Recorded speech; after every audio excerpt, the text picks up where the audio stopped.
Bonjour à vous les Gémeaux, je suis ravie de vous retrouver pour la lecture de vos énergies relationnelles et sentimentales pour ce mois de septembre 2020. J'espère que vous allez tous très bien. Donc on va regarder avec le petit oracle de Gaïa pour commencer ce tirage.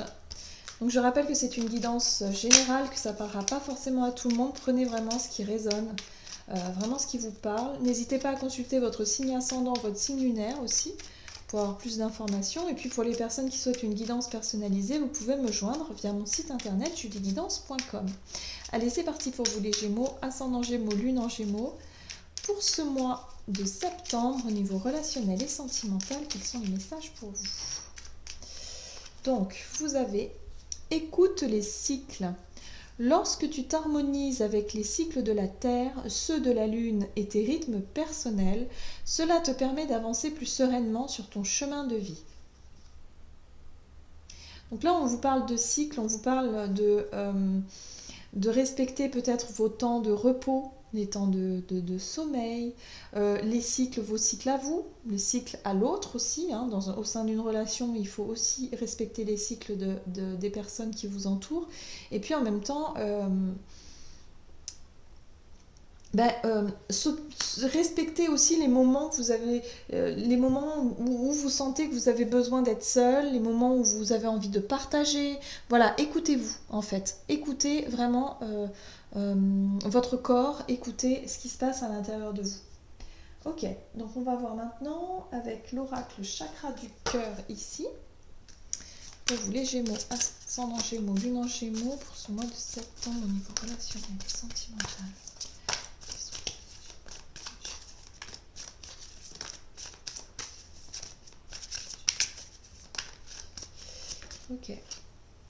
Ok. On nous parle de mensonges. On nous parle de masque, de faire semblant. Alors, ici, il va peut-être falloir se poser la question de savoir qui fait semblant.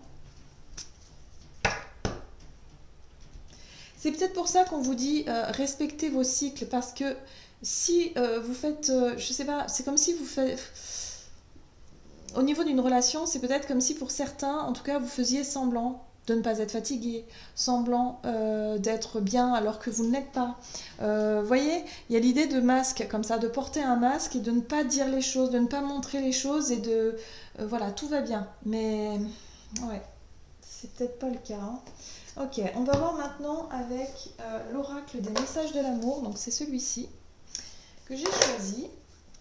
Donc pour vous les Gémeaux, ascendant Gémeaux, lune en Gémeaux, pour ce mois de septembre, qu'est-ce qu'on vous dit ici? Quel est le message pour les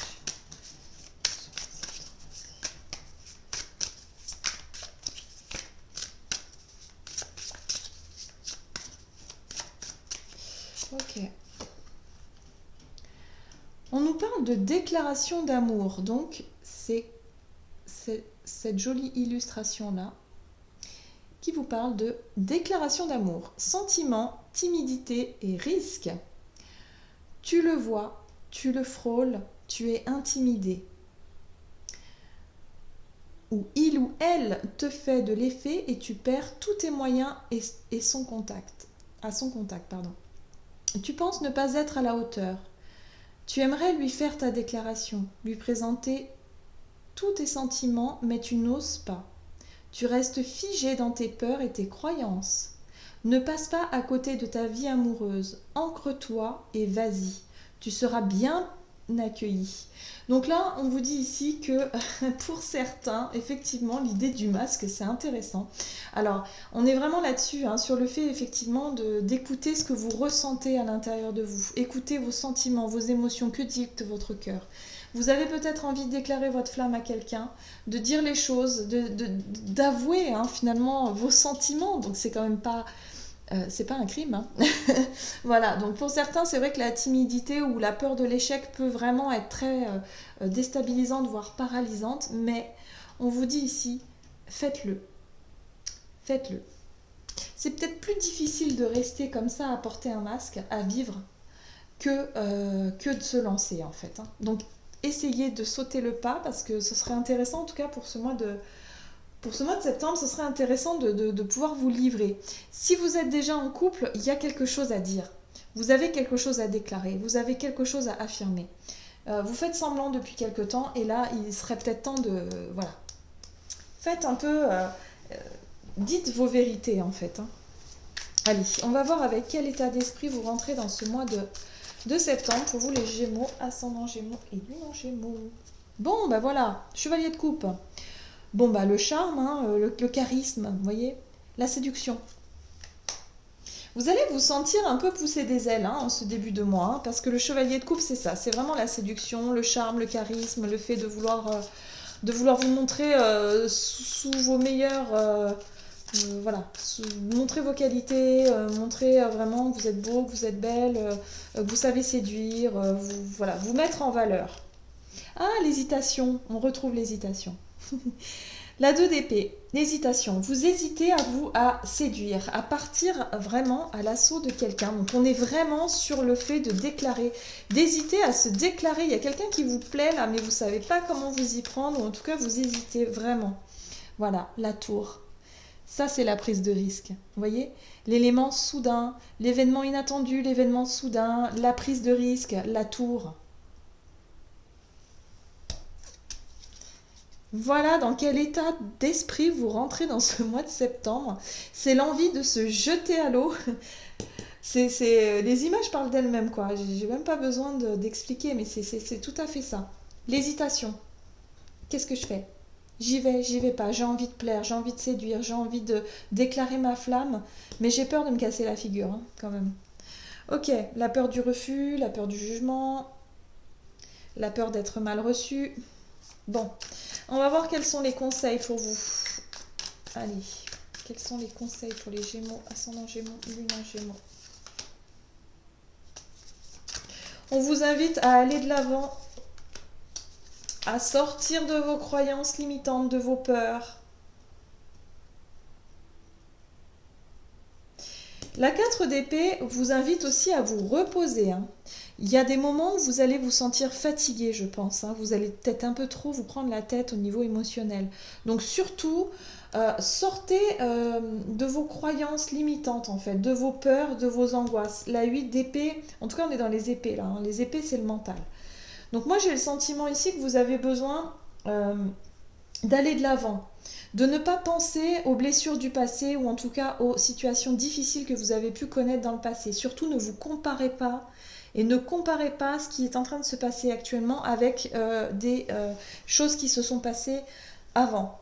Il y a l'idée ici de sortir vraiment de ces mauvaises... de ces mauvais souvenirs ou peut-être de ces mauvaises croyances, tout simplement. Le fait de croire que vous n'êtes pas à la hauteur ou je sais pas, que vous n'allez pas plaire ou Voilà. Reposez-vous, faites le vide un peu dans votre esprit et concentrez-vous, écoutez ce qui se passe à l'intérieur de vous. Écoutez vos cycles, respectez-vous en fait. Respectez vos états de fatigue, de stress. Reposez-vous. Soufflez, tout va bien. Voilà. Ne vous faites pas trop de... Comment? N'essayez pas d'aggraver la situation, ou comment je pourrais dire ça? Oui, d'en rajouter. Les choses qu'on vous déconseille, vous avez la force. Alors, situation qu'on vous déconseille, ok. 9 de bâton. Bon. Alors, ce qu'on vous déconseille de faire ici, c'est peut-être de forcer les choses. Parce que le fou, c'est cette énergie effectivement de lâcher prise, de pourquoi pas sauter dans le vide et de prendre effectivement, ce risque finalement. Hein, c'est un peu ça. Sauf que là, le risque, il est mal maîtrisé. Il faudrait faire attention justement à ne pas vouloir contrôler, à vouloir trop contrôler une situation. Lorsqu'on veut déclarer sa flamme à quelqu'un, effectivement, ça fait peur parce qu'on ne sait pas du tout à quoi s'attendre en face.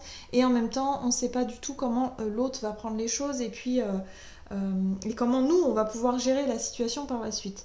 Mais là, il y a vraiment cette notion de ne pas forcer les choses, de ne pas vouloir contrôler quelque chose. La 9 de bâton nous parle de fatigue. Moi, j'ai le sentiment que pour certains, vous êtes fatigués physiquement et mentalement. Donc, ne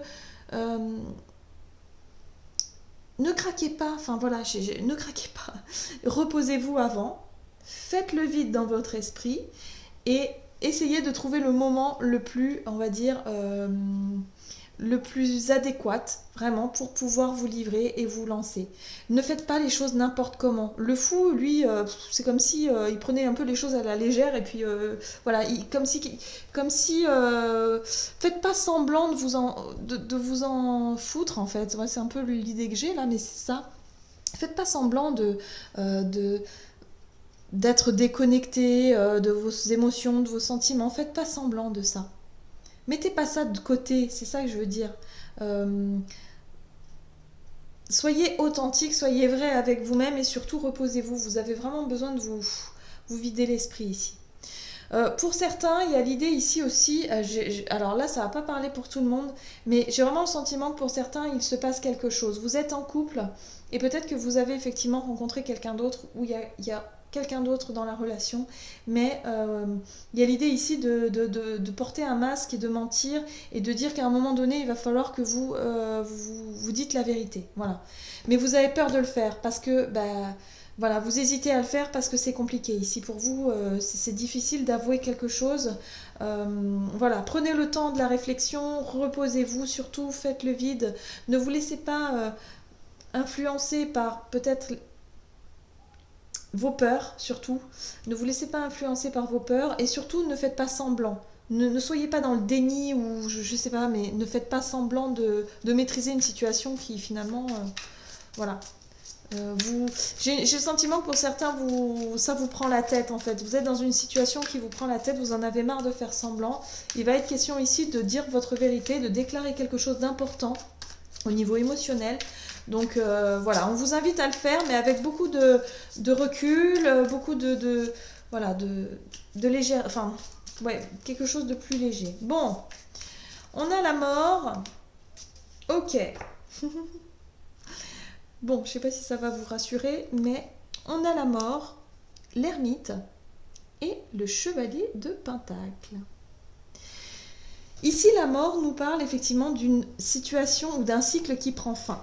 Bon, pour moi, la situation qui prend fin, c'est le fait de faire semblant. Ça y est, enfin, vous allez pouvoir être vous-même. Ici, l'ermite, c'est vraiment le fait d'avoir suffisamment cherché au fond de vous, d'avoir suffisamment réfléchi, d'avoir suffisamment travaillé, vous vous êtes remis en question, vous savez ce que vous voulez maintenant, et ce que vous voulez maintenant, c'est quelque chose de fiable. Le chevalier de Pentacle nous parle de fiabilité, de sécurité, et il nous parle aussi de quelque chose comment qui se construit sur le long terme. Vous, ce que vous souhaitez, c'est une relation sérieuse avec quelqu'un. Voilà. Si vous êtes célibataire, c'est vraiment ça. C'est que vous souhaitez quelque chose de constructif, de construire quelque chose avec quelqu'un de manière sérieuse. Vous voulez de la fiabilité, de l'authenticité, pouvoir avoir confiance aussi. Donc vous savez ce que vous voulez, vous êtes suffisamment remis en question, vous avez suffisamment travaillé, et là il va être question pour certains de mettre fin à ce mensonge. Le fait de cacher vos sentiments, de cacher vos émotions, c'est terminé maintenant. Vous allez pouvoir avouer toutes ces choses-là. Pour les personnes qui sont en couple, y a des choses à dire. Hein. Donc pour moi, vous allez enfin pouvoir dire votre vérité, exprimer ce que vous avez sur le cœur, c'est important. Vous y avez suffisamment réfléchi, ça c'est certain. Et vous, ce que vous souhaitez, c'est vraiment, voilà, vous avez conscience que ça va prendre du temps, que les choses vont se construire pas à pas avec le chevalier de Pentacle. On est vraiment là-dessus, sur quelque chose d'assez lent, d'assez long, mais c'est solide, c'est fiable et c'est préférable. Voilà. Donc vous allez sortir de ce mois beaucoup plus confiant et confiante et plus reposé surtout parce que là, il y a quelque chose au niveau du mental qui vous prend bien la tête et qui vous fatigue. Hein. Voilà, vous avez vraiment des choses à dire. Ok. Allez, on va voir quel est le message pour vous du tarot des anges gardiens. Vous avez le messager de l'émotion. Une situation qui fait naître des émotions nouvelles qui, au fil du temps, pourront être de plus en plus fortes. Vous allez recevoir un message révélant des sentiments que vous ne soupçonniez pas. Donc ça, c'est vous. Hein. Attendez-vous à être invité à un événement. Personne très gentille et aimante qui n'a que de bonnes intentions. Vous êtes peut-être cette personne, notamment si vous êtes timide, sensible ou avez un don artistique. Donc voyez, On retrouve cette énergie du chevalier de coupe ici. Hein. Alors on n'est plus sur le valet, je crois, mais il y a vraiment cette notion de dire ok, il faut que je dise les choses. Il faut que j'apporte, voilà. Quitte à écrire une lettre, hein, pourquoi pas. On voit bien ici hein, une petite lettre qui arrive. Donc pourquoi pas. Mais il y a vraiment cette notion de déclarer votre flamme ou de dire ce que vous ressentez. C'est très très important pour vous. Là, il va être vraiment nécessaire. Ça va être nécessaire. Voilà, j'en ai terminé pour votre guidance. J'espère que celle-ci vous aura plu et vous aura parlé. N'hésitez pas à liker, commenter la vidéo. En tout cas, moi, je vous souhaite de passer un excellent mois de septembre. Je vous embrasse et je vous dis à tout bientôt.